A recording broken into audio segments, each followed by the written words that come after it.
Anio no ano lorany ny fandreseny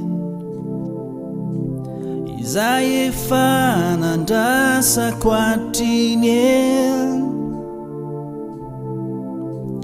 Anio no ahitako faravarana mivoha, lalana vaovao indray no izorako. Ahitako fiovana lehibe toy ny masoandro vao miposaka, reo rindrina sy fefy izay nisakanay tsy andeha, tsy hita intsony fa nanjavona. Afaka nantenao, afaka hinday, tsy hitan'olika mba hitraka amizay. Sandrara hoay ny fariseny fizy ny tantanay, ny fitahiny mipetra mandrakizay. Malala ny hevitra heverako anareo, tsy loza fa fiadanana,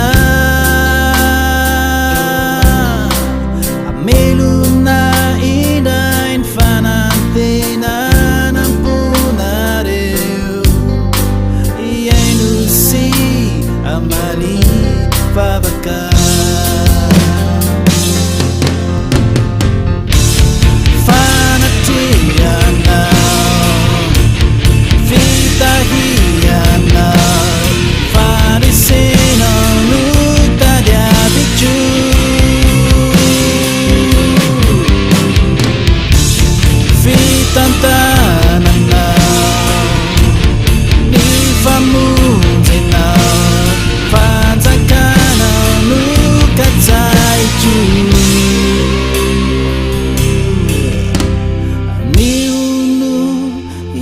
Nakuzany hoe famindram-po, ny fiantrany tsy mitsahatra,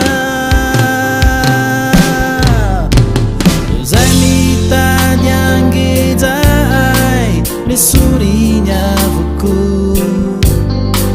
Anio ao de hiteny hoe afaka,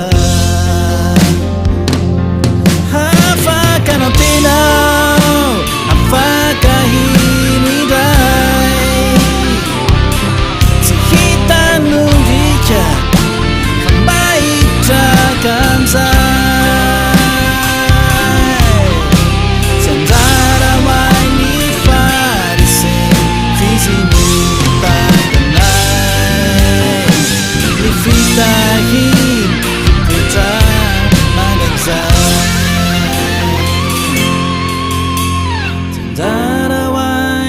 Fariseny fizy no mitantanay, ny fitahiny hitoetra mandrakizay.